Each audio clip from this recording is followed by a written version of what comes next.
I'll start with the mission. Enlightened Soil Corp, what we're trying to do is play a role in helping the world transition off of chemical agriculture and landscaping.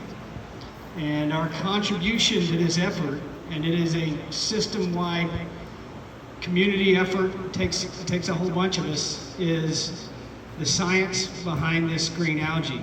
Chlorella vulgaris is a strain of green algae that's found all over the world. It's a freshwater algae, and it classifies as a biostimulant. I would tell you it is the biostimulant.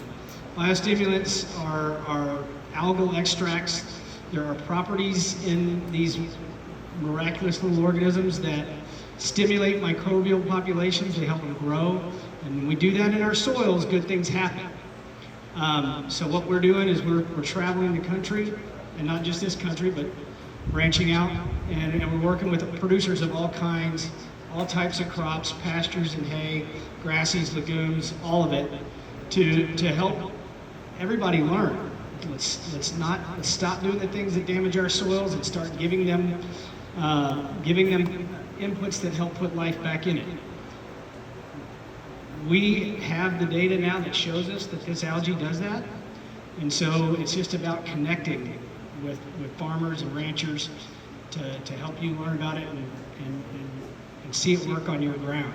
I would tell you, it's actually endlessly fascinating, and I would bet anybody here, if you want to get into a conversation about microalgae, I promise you will not be bored with it. And we'll keep talking about it and keep talking about it, and we'll keep learning things about it. But for today, just keep this at a high level. The algae is making soils healthier. It's improving photosynthesis in plants.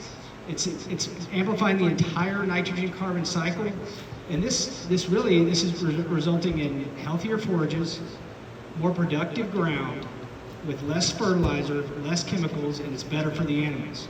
So we're all aligned with the same mission here.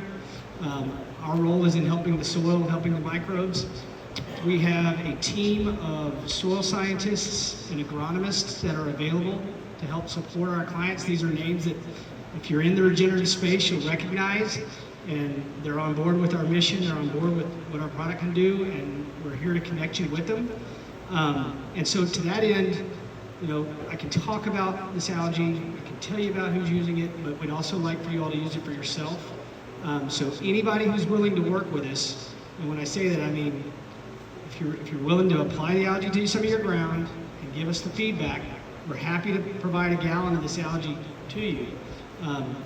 There's still plenty of time in this season, this year, to see it impact growth, to see it impact stress tolerance in your grasses, and to see how it can help in your farming operation. And so I'd encourage you to come talk to us. We'll share our information. We'll connect you with the people that are using this algae. They've been very generous with their time and sharing their own feedback, and then we give you a chance to see it work on your own ground. How am I doing on time? Okay, I'm going to show just a couple of pictures, and we'll just scroll through the forages. This is a pasture in Montana. It's just an electric fence. This is a single application. You can see a chlorophyll response on the side. Two other observations from this farmer. His shovel goes in the ground a lot easier on the algae side. Negative though, the geese land on his grass. They fly over, they don't sit on his neighbors, they like to land on his grass.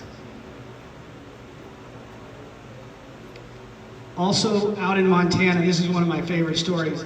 Andrew, who's around here somewhere, he and I cold called this rancher out in Dillon, Montana. Literally showed up the day after Easter in 2021, unannounced, and this guy had his gun on his belt, and he looked at us funny, and we had a jug of green algae, but he was generous enough to give us his time. And his situation is he couldn't afford fertilizer. He has one field that he was willing to put the algae out on. I don't know if y'all can tell from here, but those bales on the bottom, you see they're darker green? Those are the bales that were treated with the algae. His tractor could easily pick up two of the browner bales. They could not lift the algae bales. He sends off his tissue samples. The algae is improving the nutrient values across the board with the forages. He tells us his cows can tell the difference. They'll stay on the bales that were raised with algae until they're gone, and then they'll move on. And then maybe we'll just go one more. This is some peanut in South Georgia. Both of these fields were fertilized. The difference here is the one on the left got 3 applications of algae. So it produced a lot more peanut, and then they rolled the vine for forage. And when they do their tissue analysis, values are higher. It's a more nutritious forage. And the cows respond to it. So, you know, we appreciate Hickory Nut Gap and all they do. We're thrilled to be part of this.